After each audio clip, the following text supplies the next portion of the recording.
membongkar alasan Amerika Serikat, Inggris, dan Perancis begitu sangat pro-Israel, yakni alasan ekonomi. Tepatnya, Amerika Serikat dan sekutunya ingin membangun terusan Ben Gurion yang akan menghubungkan Laut Merah dan Laut Mediterania serta menjadi tandingan terusan Suez. Apakah Israel dan sekutunya rela berbagi uang dengan Palestina? Sedikit flashback ke belakang sebelum membahas proyek besar Israel dan para sekutunya. Terusan Suez menjadi titik potensial untuk konflik geopolitik sejak resmi digunakan pada tahun 1869.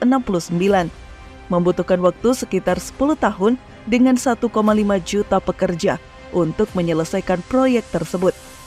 Kanal ini mampu menyingkat waktu pelayaran antara Eropa dan Asia karena memotong waktu menjadi beberapa hari bahkan 2 pekan.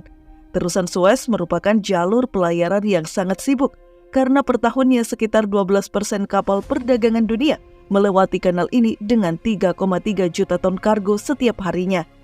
Tahun 2019, sekitar 19.000 kapal melewati jalur tersebut dan diperkirakan akan meningkat hampir 2 kali lipat pada tahun 2023 dengan sirkulasi 2 arah sehingga dapat mengurangi waktu tunggu.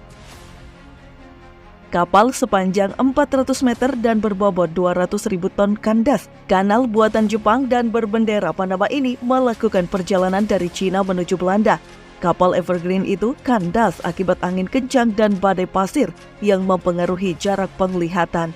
Dampak dari insiden itu ialah ada sekitar 367 kapal menunggu untuk melewati kanal, termasuk beberapa kapal yang terpaksa mengubah rute pelayaran melewati selatan Afrika. Seorang analis kapal memperkirakan kemacetan lalu lintas laut itu telah menahan 10 miliar USD dalam perdagangan setiap hari dan 400 juta USD per jam untuk barang yang tertunda. Selamat datang di channel Gap News.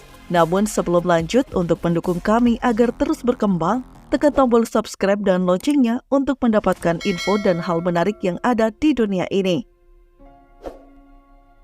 Terusan Suez terletak di negara Mesir. Terusan ini membentang hingga 193 km dari Laut Tengah Mediterania sampai ke Laut Merah dan menuju ke Samudra Hindia. Ada 3 daerah yang dilewati oleh terusan Suez, yaitu Suez, Ismailiyah, dan Port Said. Jalur ini memungkinkan lebih banyak pengiriman langsung antara Eropa dan Asia, serta memangkas waktu pelayaran berhari-hari. Tidak perlu mengelilingi benua Afrika untuk sampai di Eropa, hanya membutuhkan waktu sekitar 13 hingga 15 jam untuk melewati terusan Suez. Pada 8 Maret 1957, Mesir membuka lalu lintas internasional di terusan Suez setelah penarikan Israel di wilayah pendudukan Mesir. Kanal tersebut kala itu masih penuh dengan puing-puing akibat krisis Suez, sehingga membutuhkan waktu lama untuk membersihkannya. Jalur air tersebut diselesaikan oleh insinyur Perancis pada 1869.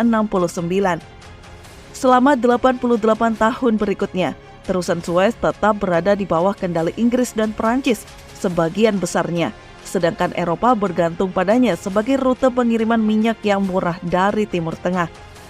Pada Juli 1956, Presiden Mesir Gamal Abdel Nasser menasionalisasi kanal tersebut. Pemerintah Mesir kala itu berharap untuk mengenakan biaya tol yang akan membayar pembangunan bendungan besar di Sungai Nil. Sebagai tanggapan, Israel menginvasi pada akhir Oktober dan pasukan Inggris dan Perancis mendarat pada awal November, menduduki kanal dan wilayah Suez lainnya. Di bawah tekanan Perserikatan Bangsa-Bangsa atau PBB, Inggris dan Perancis mundur pada Desember dan pasukan Israel mulai berangkat pada Maret 1957. Bulan itu, Mesir mengambil alih kendali kanal dan membukanya kembali untuk pengiriman komersial. 10 tahun kemudian, Mesir menutup terusan itu lagi setelah Perang 6 Hari dan pendudukan Israel di Semenanjung Sinai. Jalur internasional lalu tetap ditutup selama 8 tahun dan berakhir ketika Presiden Mesir Anwar el-Sadat membukanya kembali pada tahun 1975 setelah pembicaraan damai dengan Israel. Jalur Gaza yang berada di bawah otoritas Hamas Palestina terus dibombardir Israel melalui serangkaian serangan udara bertubi-tubi sejak 7 Oktober 2023.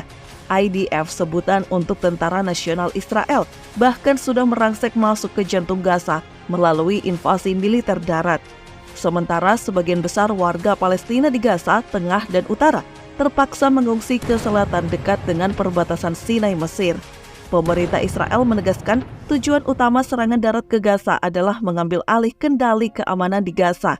Dalam sebuah dokumen rahasia yang bocor, Israel disebut-sebut bahkan merencanakan skenario menggusur seluruh warga Palestina di Gaza untuk direlokasi ke Sinai. Aksi militer Israel di Gaza ini juga dikaitkan dengan ambisi negara Yahudi membangun mega proyek terusan Ben Gurion. Proyek ambisius ini digadang-gadang bakal menjadi saingan terusan Suez yang berada di bawah kendali Mesir. Terusan ini berbentuk kanal besar dan dalam yang dimulai dari Eilat, kota Israel yang berbatasan dengan Yordania di Laut Merah, lalu melintasi gurun Negev hingga ke utara dan berbelok ke arah Laut Mediterania melintasi Gaza.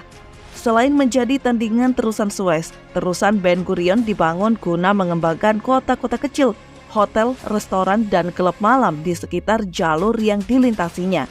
Ben Gurion sendiri adalah nama dari Perdana Menteri Israel pertama sekaligus pendiri negara Zionis tersebut. Wacana pembangunan kanal ini merupakan inisiasi bersama antara Israel dan sekutunya Amerika Serikat. Rencana pembangunan terusan Ben Gurion sudah muncul sejak tahun 1960-an, saat negara Israel baru terbentuk. Terusan Ben Gurion kala itu dianggap mendesak untuk segera dibangun akibat insiden yang disebut dengan krisis Suez. Krisis Suez adalah serangan militer Israel yang dibantu Inggris dan Prancis melawan Mesir, yang berlangsung sejak 1956 hingga 1957. Akibat krisis Suez, praktis terusan ini ditutup dari kapal-kapal dagang yang berimbas terganggunya. Akibat krisis Suez, praktis terusan ini ditutup dari kapal-kapal dagang yang berimbas terganggunya perdagangan negara-negara Eropa. Namun pasca perdamaian antara Mesir dan Israel, rencana pembangunan kanal di gurun Negev tersebut seolah tenggelam dan tidak pernah dibahas lagi.